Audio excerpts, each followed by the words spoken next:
Greetings, everyone, and welcome. It is May the 29th, midday here on the East Coast. And yes, as you can tell from the thumbnail title and description, we have 5 facts coming in from Zelensky. And I'm here to confirm what President Zelensky is stating and also give you a little inside look analytically at what we're hearing from inside Ukraine in regard to the next week, the next 7 days being very, very critical. And during this update, I will give you some of the reasons why and validate it for you. Thank you for being here. Thank you for sharing and liking. You see there in the picture, you see Donald Trump. We see the flip-flopping back and forth. We don't know what that is. We have no clue there what to say. Mertz and Zelensky having an incredible meeting there in Germany. We're going to hear about that. Additionally, now China having confirmation of what they are doing in the war with Russia. Zelensky confirms that. So let's buckle in. Let's get going right from the top. These are the 5 statements that Zelensky has made today, and you need to see them. Number 1, Zelensky confirming, forget news, Bloomberg, whatever. Zelensky confirming that China has stopped selling Mavic drones to Ukraine and other European countries, but continues to supply them to the Russian Federation. The Chinese Mavic is sold openly to Russians, but closed to Ukrainians. There are production lines on the territory of the Russian Federation where there are Chinese representatives. So Russia is selling Mavics continually to Russia. Mavics are used all the time, especially the 3Ts with the thermal imaging. And yes, there's so many different types of drones now, but Mavics are key, very important, not supplying to Ukraine now. So when someone asks whether China is helping the Russian Federation, how should we evaluate these steps? That's the statement from Zelensky. The second key fact that he made statement, he said, peace will probably come only after Putin. Very strong statement there, but we know this, guys. This is where we're at, and this is what we're facing right now. The third statement, the partnership with Germany is strong, but we remain silent on the details. So many rumors floating around about the Taurus. Are they already there? Is Ukraine making a duplicate of the Taurus and Germany providing all the information and the know-how? We don't know the facts of it yet, but we know that it's good things happening between Germany and Ukraine right now. And you can always evaluate that when Russia and their propagandists begin to scream out about how evil Germany is. That means that something good is happening. The opposite is always there. Number 4, Zelensky confirming that Russia has very high activity at the air bases.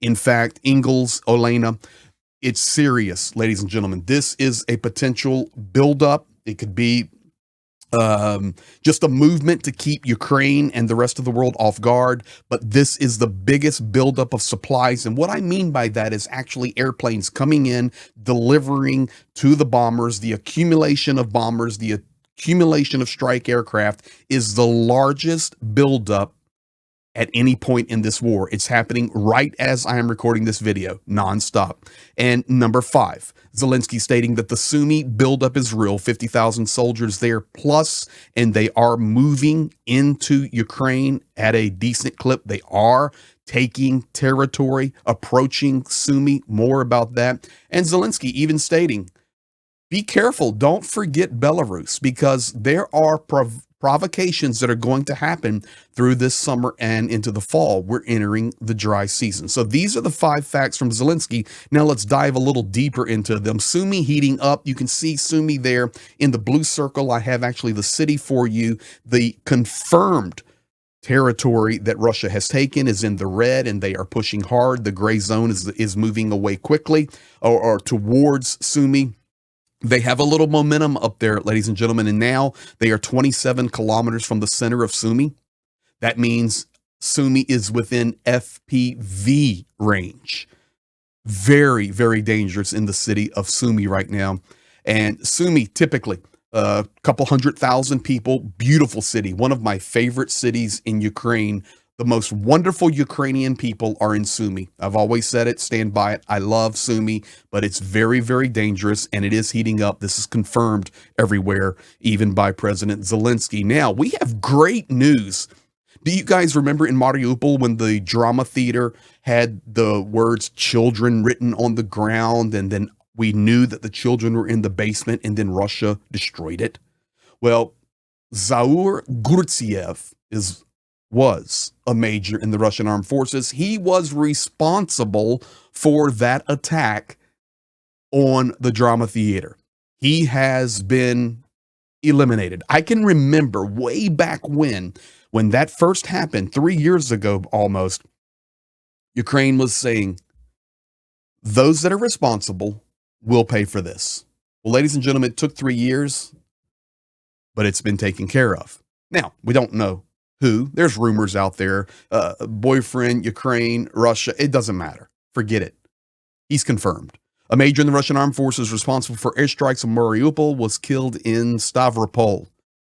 I've seen the video. I've watched the explosion, everything. It's confirmed. An unknown person detonated a grenade or IED, killing 2 people, including Zaur Gurtsev. He's the one that led airstrikes on Mariupol, including the destruction of the theater with the children in the basement. He was also key in developing missile guidance technology, and currently he was on reserve in the military, rolled out, and he was at the position of deputy mayor of the city. You see, that's what happens when you do something great for the Russian Federation, blow up a theater full of children, you become the deputy mayor of a city. This is how it happens, but he is no more. So I can tell you right now, that's good.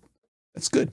Now, drone update today confirmed Russia releasing, it's not new, it's an old, but they've modified it. This morning, Russia attacked Ukraine with a new type of attack jet UAV Dan-M. These UAVs were launched from Crimea. It's confirmed. Dan-M is a reactive target. It actually was used for training and testing air defenses inside Russia when they're practicing. But Russia has converted them into strike UAVs. Now, it looks like a jet flying, to be honest. There, it's launched from the back of a vehicle. You can also see a flight there on the bottom right image in the blue. It looks like like a jet. Well, it's supposed to behave like a jet. They were utilized for Russia to practice against, to blow them up. They're cheap. They have a lot of them. Flight times about 25 to 40 minutes, speeds of up to 750 kilometers an hour. And unfortunately, flight altitude can get up to 9 kilometers, and then they will dive bomb these things, and they can carry very significant payload. So this is a new update. This is confirmed. This was launched today from Crimea. Now, Lavrov coming out and making some statements today, but only one we're going to pay attention to. It was, thanks, but we've already tried that. We see right through you.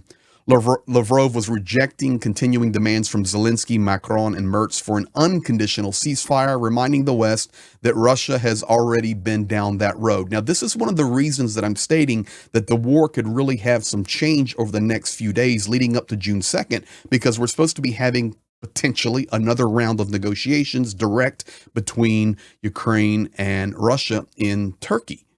But we've got a lot of breakdown happening in that right now, and we'll get to that more with Peskov's statement. But here's Lavrov making his statement.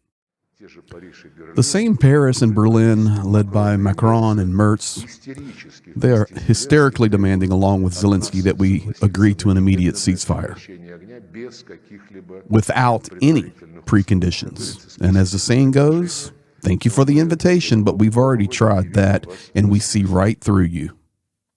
So you can see it there. We've already been through that. We've tried that. Thank you for the invitation, but no thank you on that. So it's step by step. This is how the negotiation process takes place with Russia. They're masters at doing this, and just step by step by step. So that's why we rely on Zelensky, really, and others in Ukraine, good, solid analysts, not really even Americans, Europeans. They don't get it completely.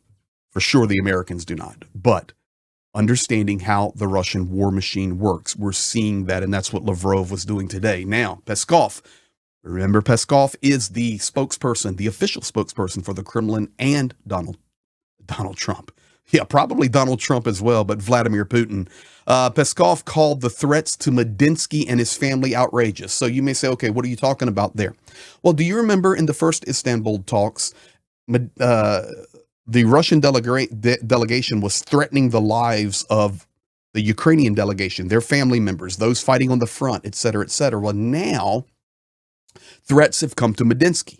And actually, it was the United States and others wanting Medinsky out because he was too tough of a negotiator. Look, Medinsky's not going anywhere. But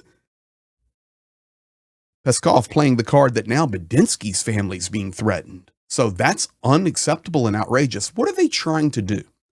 Ladies and gentlemen, they're trying to not have the direct negotiations. They just want to continue to wage war. So this is one step and ploy that they are using. Secondly, he stated today that Putin and Trump, they can meet and that can be organized at any time. Just chirping. Third, direct Russian-Ukrainian negotiations. That's what's most important, though. Just talk in circles. Fourth, our ceasefire conditions are private and they are not for the media. Fifth, we are waiting for Ukraine's confirmation to continue negotiations on June 2nd. This may lead to the possibility of a breakdown in negotiations if they don't communicate with us. You see what's happening? So what did Ukraine do today? Well, I can confirm to you that just a little while ago, Georgy Tuki, he is the spokesperson for the Ukrainian Foreign Ministry, was asked a direct question. Will Ukraine go for the June 2nd negotiations?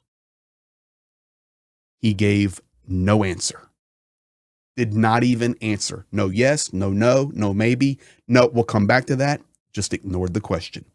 That good move on Georgie's part, as he's a good spokesperson for the Foreign Ministry of Ukraine, just doesn't get out there a lot. But good move. Just play the game with them a little bit and let's see what unfolds. Unfortunately, these 5 statements that Zelensky has put out today, very important. And I just remind you guys that it is a serious amount of stuff being loaded on airplanes right now at Olena and Ingalls. Secondly, the advance in Sumy, the advance on Pokrovsk and Konstantinivka in the south, the buildup around Kharkiv is coming more. It's challenging on the front line, but we stand firm, we stand strong.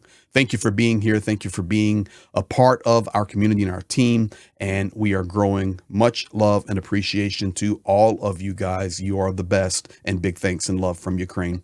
We'll be back at you. Stay focused and make sure that notification bell is on. Thank you for new subscribers, because I'm really watching the air build up there at the bases, and we'll go live or update you immediately if anything goes sideways. Be blessed, and we'll be back at you.